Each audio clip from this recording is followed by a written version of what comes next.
महिन्याला हजार हजार कुत्रे लोकांना चावू राहिले. आज 3-4 महिन्यामध्ये नगर शहरामध्ये कमीत कमी 500-600 लोकांना कुत्रे चावलेले. लोकांना म्हणण्यापेक्षा बारीक पोरांनाच जास्त चावलेत ते. माझ्या स्वतःच्या नातवाला कुत्र्याने धरलं होतं शर्ट, मी संघ असल्यामुळे ते वाचलं. वाघा एवढे कुत्रे झालेत मोठाले, त्याला बघूनच पोरं घाबरून राहिलेत.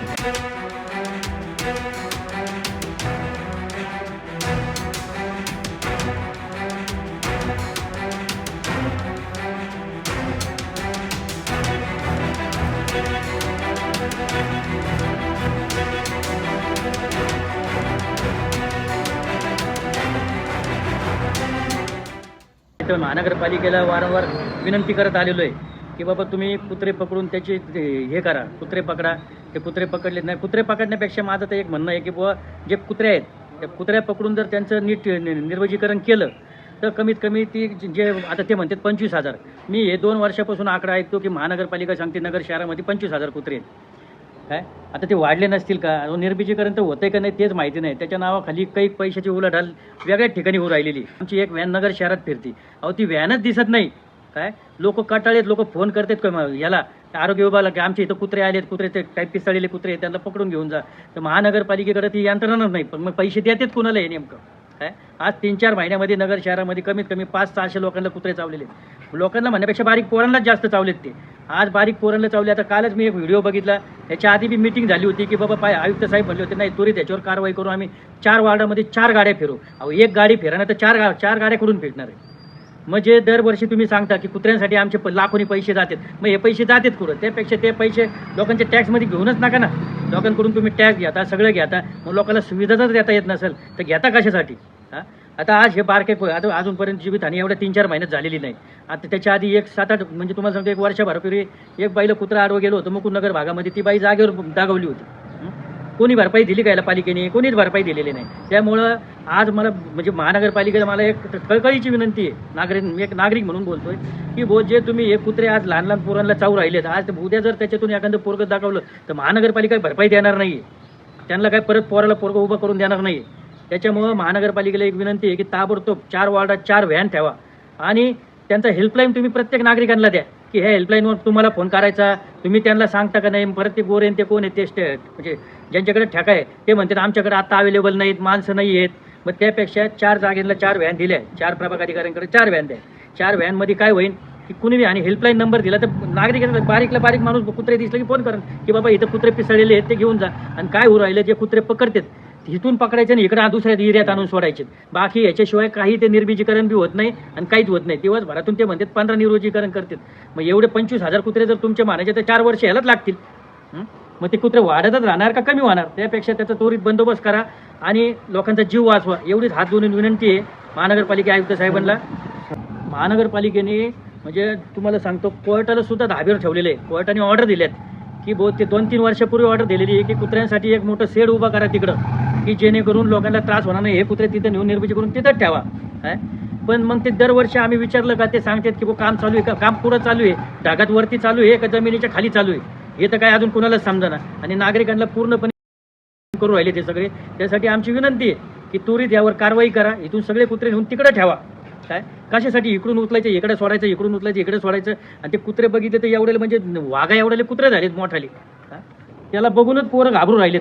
आणि चावल्यावर तर एखादा आता फक्त मारायचे बागे राहिलेत का काय तेच समजा ना. माझी त्यासाठी विनंती आहे की तुम्ही कोणी मारायची वाट बघू नका, नाही तर लोकांचा अंत बघितला तर याचे परिणाम तुम्हाला वाईट भोगावे लागतील एवढे ध्यानात ठेवा.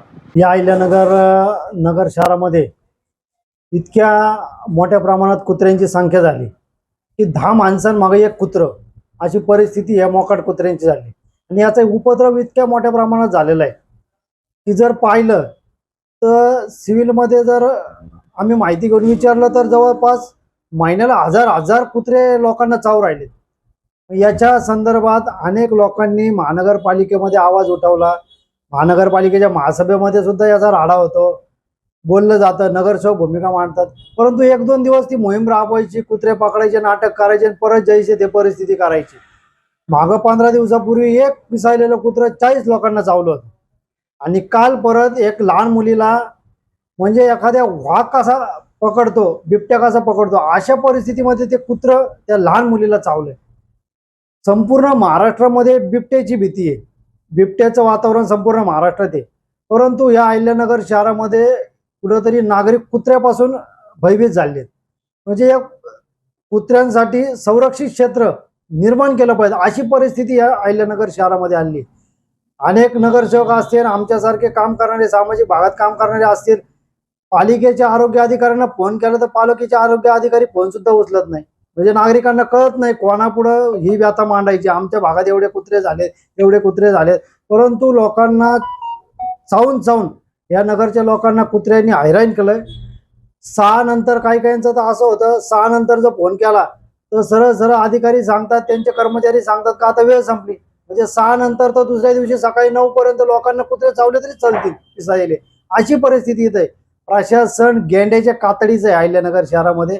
या प्रशासनाला काहीतरी समजणं गरजेचं आहे. लोकांच्या जीवाशी यांना काही घेणं देणं राहिलेलं नाही. लोकांचा जीव गेला तरी चालत, तरी हे प्रशासन जागा होणार नाही. याच्यासाठी मुख्यमंत्र्यांनी या प्रकरणामध्ये दखल देऊन या अहिल्यानगर शहरामध्ये कुत्र्यांसाठी संरक्षण कसं मिळत याच्या उपाययोजना राबवल्या पाहिजेत.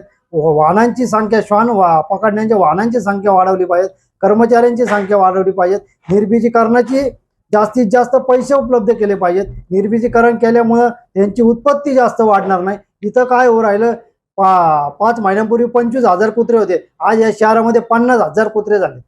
काय करायचे हे कुत्रे? म्हणजे असा भयानक प्रकार या अहिल्यानगर शहरामध्ये आहे. माळेवाडा भोपळे गल्ली इथे राहतो. शिशु संगोपन शाळेच्या पाठीमागे. तिथं कमीत कमी 10 ते 15 कुत्रे पडून असतात. आणि शाळेतले मुलं सुटले की त्या मुलांना ते चावण्याची भीती असते. माझ्या स्वतःच्या नातवाला कुत्र्याने धरलं होतं शर्ट. मी संघ असल्यामुळे ते वाचलं. ते कुत्रे ऐकत सुद्धा नाही. त्यांना खायला मिळतं तिथं खानोळीपासनं, त्यामुळं तिथं कुत्र्याची संख्या जास्त झाली. तरी महापालिकेच्या अधिकाऱ्यांनी त्या कुत्र्याचा बंदोबस्त करावा हीच विनंती. नमस्कार, मी डॉक्टर विशाली. स्टे डॉगबाबत आपली नियमित कारवाईमध्ये असं आहे की ABC केंद्र आपलं पिंपळगाव माळी येथे आहे. त्या ABC केंद्रामध्ये आपण युनिव्हर्सल ॲनिमल वेलफेअर नावाची संस्था, एजन्सी जी आहे तिला काम दिलेलं आहे. तर त्या संस्थेची गाडी आपली 12 तास कंटिन्यू डॉग पकडण्यामध्ये, जिकडनं तक्रार येते, ज्या कार्यक्षेत्रातनं अहिल्यानगर महानगरपालिका हद्दीमध्ये तक्रार येते तिकडे ते आपली गाडी जाऊन त्या डॉगला पकडते. आतापर्यंत आपण एप्रिलपासून जुलैपर्यंत, जूनपर्यंत 4,763 डॉग जे आहेत त्यांचं निर्बीजीकरण व लसीकरण केलेलं आहे. आपली ही जी गाडी आहे तिचं काम काय की कुत्र्यांना पकडणं, त्यांचं लसीकरण, निर्बीजीकरण करणं आणि त्यांना पुन्हा एरियात आणून सोडणं. ABC केंद्र जे पिंपळगाव माळवी येथे आहे तिथं आपलं जवळजवळ 15 ते 20 डॉगचं एका दिवशी ऑपरेशन केलं जातं. ते आपलं निवारा पण आहे. आपण त्याचं कॅपॅसिटी वाढवण्याचे प्रयत्न करत आहोत. तर मग नंतरून ही जी आपण डॉग आता सध्या पकडतो आणि एरियात सोडतो, नंतरून ती डॉग आपण तिकडेच ठेवणार आहोत. सुप्रीम कोर्टाच्या आदेशानुसार आपल्याला जे प्रस्तावित निवारा केंद्र बनवायचं आहे त्याचं काम आपलं पिंपळगाव माळवी येथे सुरू आहे. आतापर्यंत आपल्याकडे जो आपला आकडा आहे एप्रिलपासून जो आहे तो आतापर्यंत आपल्याकडे 253 आहे. त्याच्यात एकही व्यक्ती मृत नाही आहे. त्या संदर्भात आपल्या आरोग्य केंद्रांतर्गत सगळीकडे लसीचा मुबलक प्रमाणात साठा आहे. 7 आपले मेन आरोग्य केंद्र आहेत, 8 आपले आरोग्यवर्धिनी केंद्र आहेत म्हणजे सब सेंटर, आणि 2 आपला दवाखाना आहेत. सर्व ठिकाणी लसीचा मुबलक साठा आहे. ARV इंजेक्शन भरपूर प्रमाणात उपलब्ध आहे आणि जास्त प्रमाणात जर चावा झाला तर आपल्याकडे ARS म्हणून इंजेक्शन दिलं जातं, तेही आपल्याकडे अवेलेबल आहे. आणि दुसरी गोष्ट, खूप जास्त प्रमाणात गंभीर जखमी जर व्यक्ती असेल तर त्याला आपण सिव्हिलकडे रेफर करतो. साधारण एक अंदाजित संख्या 25,000 पर्यंत आहे. आपण आतापर्यंत 5,000 ते 6,000 कुत्र्यांवरती निर्बीजीकरण आणि लसीकरणाची आपली प्रक्रिया झालेली आहे आणि आपलं डेली बेसिसवर काम त्याचं चालूच आहे. मनुष्यबळासाठी ABC केंद्राकडे आपल्याकडे 2 डॉक्टर्स आहेत, अक्षय दहातोंडे म्हणून आहेत आणि सौरभ शिंदे आणि उत्कर्ष म्हणून आहेत, जे ABC केंद्रामध्ये एजन्सी मार्फत काम करतात. आणि त्याच्या व्यतिरिक्त आपण आपल्या कार्यक्षेत्रातले जे आपले कर्मचारी आहेत त्यांच्या मार्फत ज्या पब्लिक सार्वजनिक संस्था आहेत, उद्यानं आहेत, मस्जिद आहे, धार्मिक स्थळं आहेत, तिकडे त्या लोकांना सुप्रीम कोर्टाच्या आदेशानुसार दर 3 महिन्यानंतर आपल्याला इन्स्पेक्शन करायचं आहे. तर पहिलं आपण इन्स्पेक्शन डिसेंबरमध्ये 1 ते 5 मध्ये हे शेड्यूल आपण राबवलं होतं. आता पुन्हा आपलं हे 27 ते 31 मध्ये ही तपासणी आपली चालू आहे. आपले 34 पथकं आहेत. त्याच्यामध्ये आपल्या ANM आणि NPW आणि आशा वर्कर यांची आपण टीम बनवलेली आहे. तर महापालिकेच्या नवीन गाड्याची व्यवस्था झालेली आहे. 2 दिवसात ती गाडी आपल्या कार्यरत असेल. अहिल्यानगर महानगरपालिका हद्दीमध्ये भटक्या कुत्र्यांचा उच्छाद पाहायला मिळतोय।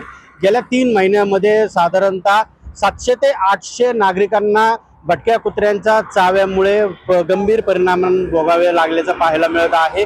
जिल्हा सामान्य रुग्णालय असेल किंवा महानगरपालिकेच्या आरोग्य केंद्रांमधून या नागरिकांनी आता उपचार घेतले आहेत। दरम्यान भटक्या कुत्र्यांचा प्रश्न जे आहे तो महानगरपालिकेच्या निवडणुकीपासूनच सुरू आहे। निवडणुकीत देखील हा मुद्दा गाजलेला होता। महानगरपालिका निवडणूक झाल्यानंतर पहिली महासभा झाली, त्यानंतर ज्या वेळेस महासभा झालेल्या आहे या सगळ्या महासभांमध्ये भटक्या कुत्र्यांच्या नियंत्रणासाठी आणि त्यांच्या निर्बीजीकरणावर सातत्याने नगरसेवकांकडून आवाज उठवण्यात होता।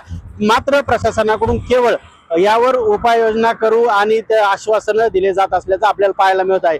दरम्यान काही दिवसांपूर्वी एका कुत्र्याने तब्बल 38 ते 40 जणांना चावा घेतल्यानंतर देखील नागरिक असेल, नगरसेवक असेल, सामाजिक कार्यकर्त्यांनी भटक्या कुत्र्यांवर संतप्त भूमिका घेतलेली होती। त्यावेळेस महानगरपालिकेच्या अधिकाऱ्यांनी देखील लवकरच आपण यावर उपाययोजना करणार आहोत आणि त्याच्यावर देखील टाइमलाईन दिलेला होता। मात्र मागील 2 दिवसांपूर्वी झालेल्या महासभेत पुन्हा एकदा हा विषय ऐरणीवर आल्यावर देखील महासभेने 2 दिवसांमध्ये यावर उपाययोजना करू असे सांगितले होते। दरम्यान काल पुन्हा एकदा बागरोजा आडको येथे एका 3 वर्षीय मुलावर भटक्या कुत्र्याने हल्ला केला। यामध्ये त्या चिमुकल्याला गंभीर जखमी झाल्याचं आपल्याला पाहायला मिळतं। त्यामुळे पुन्हा एकदा भटक्या कुत्र्याच्या हल्ल्यांचा प्रश्न उपस्थित झालेला आहे। आता नगरसेवक असतील, नागरिक आहेत, त्याचबरोबर सामाजिक कार्यकर्त्यांनी भटक्या कुत्र्यांवर आता संतप्त प्रतिक्रिया दिलेल्या आहे। त्यामुळे आता उद्या होणाऱ्या महासभेमध्ये नगरसेवक आणि प्रशासन यामध्ये भटक्या कुत्र्यांवर मोठी खडाजंगी होण्याची शक्यता पाहायला मिळत आहे। तत्पूर्वी प्रशासन काय भूमिका घेत आहे, या भटक्या कुत्र्यांसंदर्भात काही उपाययोजना करणार का हे पाहणं महत्वाचं ठरणार आहे। तर उद्याच्या महासभेत नगरकरांना काय दिलासा मिळतो हे पाहणं देखील महत्वाचं ठरणार आहे। गिरीश रासकर, नवराष्ट्र, अहिल्यानगर।